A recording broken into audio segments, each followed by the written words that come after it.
उत्तर प्रदेश के एक छोटे से गांव रामपुर में एक साधारण किसान रहता था, रामदयाल। उसकी जमीन ज्यादा नहीं थी, और ईमानदारी से वहाँ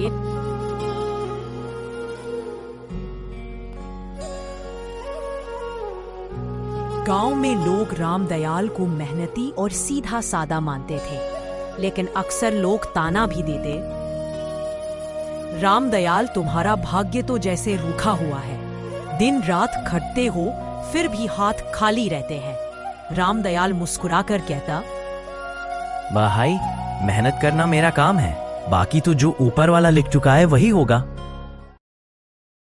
सुरेश पढ़ाई में अच्छा था और सपना देखता था कि वह बड़ा होकर अफसर बनेगा।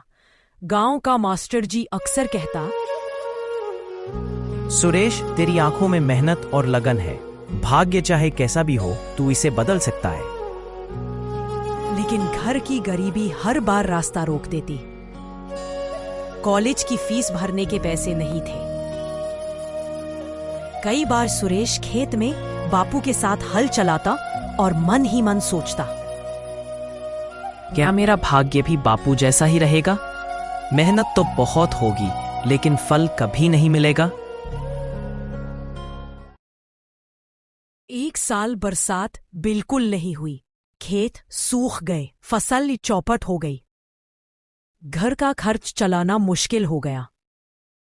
रामदयाल ने पास के सेठ से कर्ज लिया, लेकिन कर्ज पर इतना ज्यादा था कि चुकाना नामुमकिन लगने लगा। कमला रोते हुए बोली, भगवान इतना अन्याय क्यों करता है? मेहनत करते करते जान चली जाए तब भी सुख क्यों नहीं मिलता? रामदयाल चुप रहा। उसके चेहरे पर दर्द साफ दिख रहा था, लेकिन वह हर बार यही कहता, कमला, यह सब भाग्य का लिखा है, जो होना है वह होकर रहेगा। इसी बीच एक दिन गांव में एक बूढ़ा यात्री आया। उसके कपड़े साधारण थे, पर आंखों में गहरी चमक थी। वह पेड़ के नीचे बैठा हुआ सुरेश को पढ़ते देखता रहा। बूढ़े ने पूछा, बेटा, तू इतना मन लगाकर क्यों पढ़ रहा है? क्या तुझे लगता है कि तेरे भाग्य में अफसर बनना लिखा है? सुरेश चुप हो गया, फिर धीरे से बोला, बाबा, लोग कहते हैं कि सब भाग्य का खेल है, लेकिन मैं मानता हूं कि मेहनत से भाग्य बदला जा सकता है। बूढ़ा मुस्कुराया और बोला, ठीक कहा, भाग्य सिर्फ शुरुआत देता है, लेकिन मंजिल मेहनत से तय होती है। याद रखना, अगर हिम्मत न हारे तो किस्मत भी झुक जाती है। उस बूढ़े की बातें सुरेश के दिल को छू गईं। उसने ठान लिया कि चाहे कितनी भी मुश्किलें आए, वह पढ़ाई जारी रखेगा।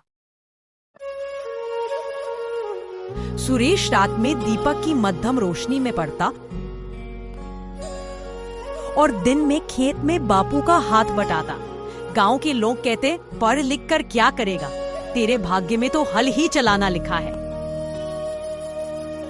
लेकिन सुरेश हर बार सोचता, मैं उन्हें साबित करके दिखाऊंगा कि भाग्य मेहनत से बदला जा सकता है।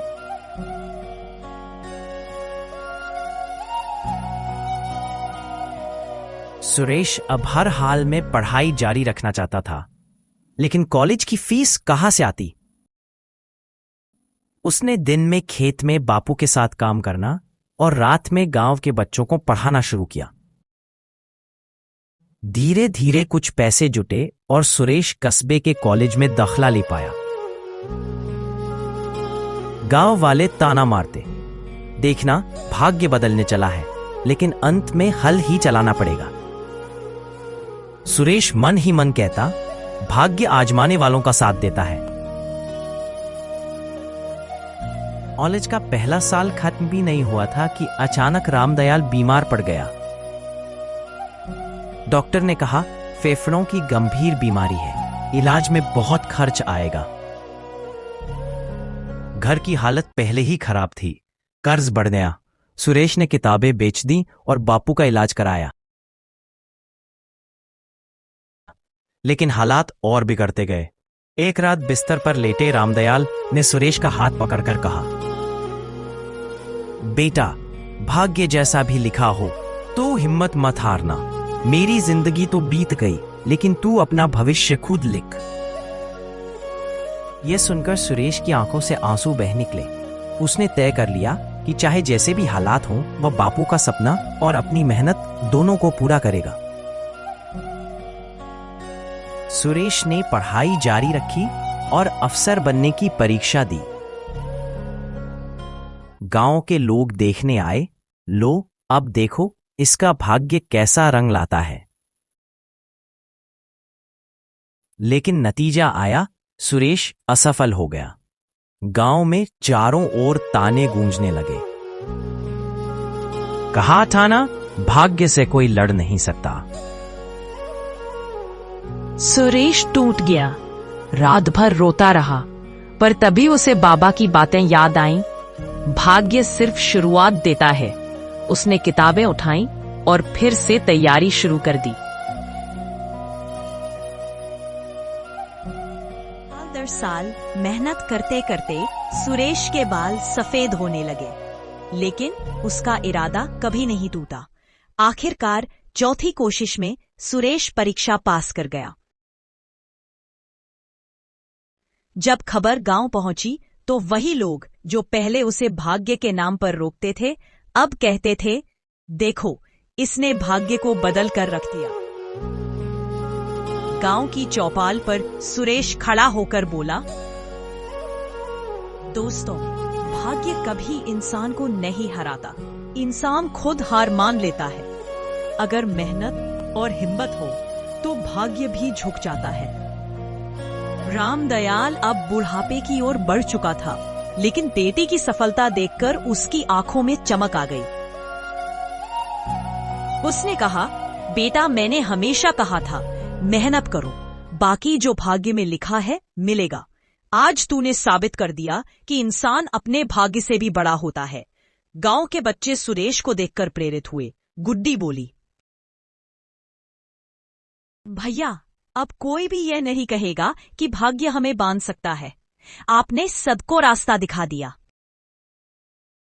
कहानी ये सिखाती है कि भाग्य लिखा चाहे जैसा भी हो, इंसान अपनी मेहनत, धैर्य और विश्वास से उसे बदल सकता है। दोस्तों, आपको कहानी कैसी लगी? कमेंट में अपनी राय जरूर दें।